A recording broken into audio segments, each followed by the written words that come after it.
3 experienced explorers were buried alive for chasing a cave no one else dared to map. Behind it all, a jealous rival, Eric Cormack, who sealed the shaft and vanished, leaving only a cryptic signature in stone. But fate had its own plan, and a detective named Renee found the one clue he never meant to leave behind. Just wait until you see how this twisted revenge story unraveled, and how justice, buried for 18 years, finally clawed its way to the surface. The sun hit the motel asphalt like a furnace. Julian flicked his cigarette, boot heel grinding into the dust. One last descent, then we go home legends. Nick laughed, adjusting his harness loops. If Harper doesn't murder us for skipping breakfast again. She stepped out of the room, pack already on, eyes hidden behind scratched lenses. Let's just move. I don't trust this heat. They drove in silence. Red cliffs rose like sleeping giants. Harper double-checked the topo map on her lap. Nobody's charted the south face past that limestone crest. That's where we start. Julian turned the radio dial. Static. No signal. Perfect. Remote as hell. Just how I like it. At mile marker 27, they left the road. Reinhold Karst loomed ahead. Cragged, layered, ancient. A slit in the ridge hinted at something deeper. Julian grabbed his camcorder. Documenting greatness, he joked. The lens caught Harper's side-eye. Focus, Spielberg. We lose daylight in 4 hours. They reached the drop point. The air shifted, cooler, older. Nick clicked his carabiners twice, a habit. Harper dropped the first glow stick, then froze. Did either of you see that? Julian squinted. See what? I thought, never mind. They began the descent. 10 meters in, the shaft widened unnaturally. Not erosion, not collapse. Tool marks etched the walls, precise, angled, deliberate. These cuts are recent, Nick muttered. This wasn't wind. Julian scanned the stone. Someone's been here, recently. Deeper still, the shaft opened into a narrow passage, just enough to crawl. Harper led. Her boot kicked something metallic, a rusted gear pin. Industrial, she whispered. Who brings quarry equipment into a protected system? Suddenly Julian hissed. My radio, gone dead. Nick's beam flickered. Then darkness swallowed them whole. They stopped. No wind, no sound. Julian switched to backup light. It barely held. His voice cracked. I swear I saw a shadow. Move. Shut up, Harper snapped. You're scaring yourself. No, Nick said. He's right. Something brushed my leg. Something cold. They turned. Behind them, fresh scuff marks in the dust. Boot prints. Not theirs. Someone's following us, Harper breathed. Julian raised the camcorder. The red rec light blinked weakly. Maybe it'll catch more than we can see. At the next fork, a light blinked ahead. Just for a second. Harper grabbed Julian's arm. We turn back, now. But the way they'd come, gone. A collapse, fresh rock, no tremor, no sound. Just sealed. Nick's voice dropped. We're not alone in here. Julian aimed his camera toward the shaft wall. Wait, who's... Static. A scream. The feed went black. Above ground, the sun dipped below the cliffs. Their car sat quiet. Locked. Inside. Harper's scarf, Nick's second harness, Julian's backup battery. Near the ridge, a single boot print in soft dust. Fresh. No return. No signal. No trace. Until 18 years later. The porch creaked under Renee's boots. Alan Cormack lived in a half-rotted house at the edge of nowhere, Utah. Curtains drawn, lawn dead, mailbox duct-taped shut. He opened the door in sweatpants and defeat. You're with the sheriff? She didn't answer, just stepped inside, dropped a folder on his cluttered table. 3 photos slid out. A scorched climbing harness. A helmet cracked clean down the center. A rusted camp stove half buried in stone. That look familiar? She asked. Alan didn't move. His eyes darted to the photos, then back to the floor. He said they laughed at him, at his maps, his model, called him an amateur. Renee leaned in. Did Eric talk about revenge? Alan scoffed. Eric didn't talk. He ranted. Every night, same line. If they block me, I'll dig my own way in, and they'll wish they never touched my rock. She pulled out the last image, the shaft wall, spray paint barely visible through dirt and dust. Cormac Ridge. That your brother's idea of a joke? Alan flinched. His hands twitched. He wanted it named after him. Even sent it to some climbing zine. Said Renhold was going to be his legacy. Renee tapped the table.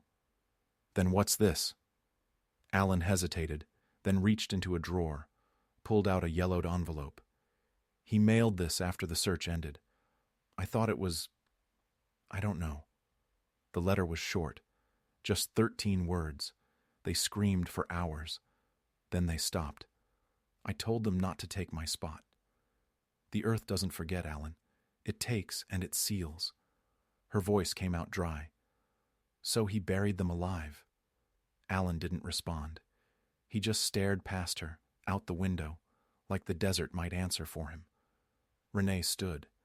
We found 3 bodies, not 4. Alan blinked. There were 4? She froze. No one said 4. Why'd you? He paled. No, I mean, Eric said someone else was down there. Some guy who followed them. I thought he was rambling. Renee's pulse quickened. Did he say a name? No, just that the guy had tools, was watching them. A silence fell. Renee's phone buzzed. University archives. She stepped outside to take the call. We pulled Eric's student audio logs. There's one from June '02 you need to hear. The clip played, Eric's voice rasping with obsession.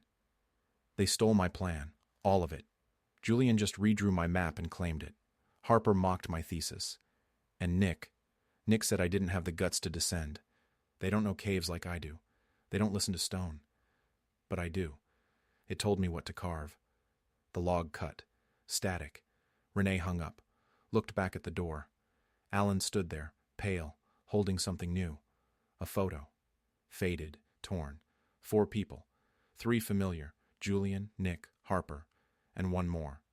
Face half turned, mouth open mid-laugh. Renee snatched it. Who's this? Alan shook his head. I don't know. Eric gave it to me once. Said it was a test. Her heart pounded. This was taken before the expedition? Month before, Alan whispered. They called him Dean, I think.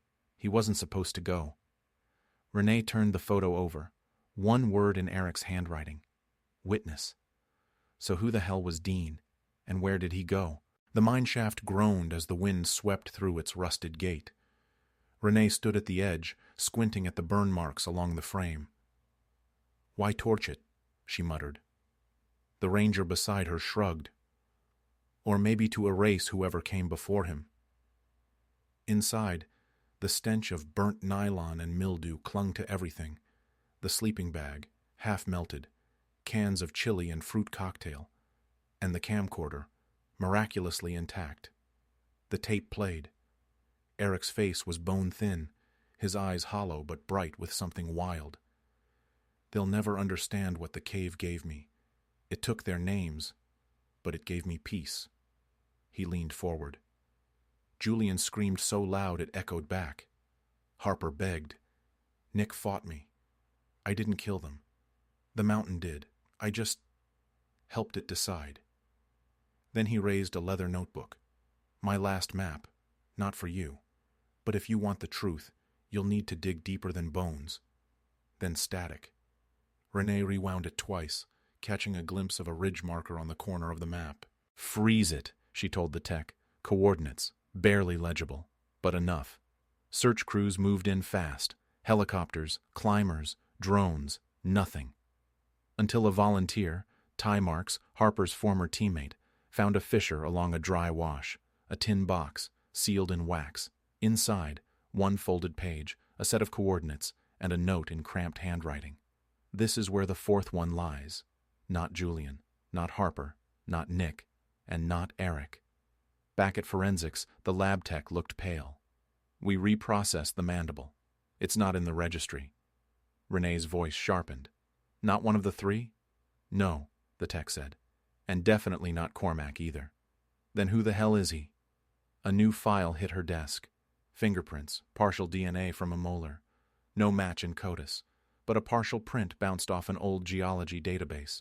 A former research assistant at Utah State. Name, Dean Keller. Fired in 2002 for falsifying data. Disappeared months later. Renee's hands clenched.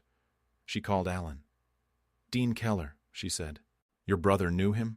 Alan's voice cracked. Eric hated him, said Dean was a leech, always copying his maps, sneaking around the archives. Then why was he in that cave? Alan went quiet. Renee pressed. He's the fourth body, Alan, buried with the rest, in the sealed shaft. No, Alan said finally. That can't be. Eric told me Dean helped him seal it. Her heart thudded. Then someone killed him later, and dumped him with the others. Alan's next words were barely audible. Or maybe Dean went down there, and never came back up. She hung up and stared at the map again. 2 shafts confirmed. 1 buried, 1 burned. But on the edge of the camcorder frame, just for a second, a slope. A rock formation. One Renee had seen before, on a geological survey from 2001. There was a 3rd shaft, one no one had mapped, and that was where Eric was headed, or hiding, or waiting. So what was buried there, and who was buried with him? The wind ripped across the gully like it was warning her back. Renee's boots sank into the sand. She scanned the limestone ridges again. No trail, no markers, just emptiness, until steel hit her soul, hollow, hidden. She dropped to her knees and scraped away grit. A rusted hatch, welded shut once, now cracked. She pried it open with a crowbar. The smell, dry metal and time. Below, a spiral stair, black iron, coated in dust. She descended. The air grew still. No sound. The tunnel widened into a bunker carved into bedrock. Battery lanterns lined the walls. Long dead. Rows of canned peaches, water drums marked 2003. Her flashlight caught something at the far end. A desk. A body. Slumped. Skin tight over bones. A pen in his hand. She stepped closer. A notebook lay open. Pages curled. Faded ink. I helped him. I sealed the shaft. They were going to take it all. He said we'd split the fame, but he never came back. Signed, Dean Keller. Renee stared. You buried them. Then he buried you. She scanned the desk. Old film rolls, a box of maps, then photos. One caught her breath. Eric, alive, smiling, 6 months ago. Next to him, Dean. In the background, a new shaft, narrow, vertical, recently cut. A caption, for the next ones. Her voice cracked. What the hell were you planning, Eric? She flipped through the other photos. Gear stashes, fuel tanks, rope bundles, all recent. Another map, hand-drawn, marked with numbers and names, none familiar, except one. Kittredge Dome. She keyed her radio. Dispatch, patch me into Utah Park Service. Urgent request. A voice crackled. Go ahead. Is there a known shaft at Kittredge Dome? Coordinates incoming. Pause. Negative. That area's closed. Rockslide wiped it clean 15 years ago. She stared at the new shaft photo. The rock behind Eric didn't match Renhold. It was paler, cleaner. She zoomed in. Behind him, graffiti. A name. Bellamy. She tapped her tablet. Bellamy. No hits. No explorer named Bellamy. But the next folder said otherwise. A list of permits. Rejected applications. Red-stamped denied. All signed by one hand. Eric Cormack. He'd tracked everyone who'd gotten in where he hadn't. And one more folder. Newer. Printer ink still crisp. Faces. Names. GPS pins. Young climbers. All from the last 2 years. Renee's voice dropped. They weren't looking for revenge. They were preparing. She turned to leave, but froze. A sound. Behind her. A metallic clink. Not echo. Movement. She raised her light. At the base of the spiral stairs, fresh footprints in the dust. Not hers. Smaller. Bare. Someone had just gone up and locked the hatch.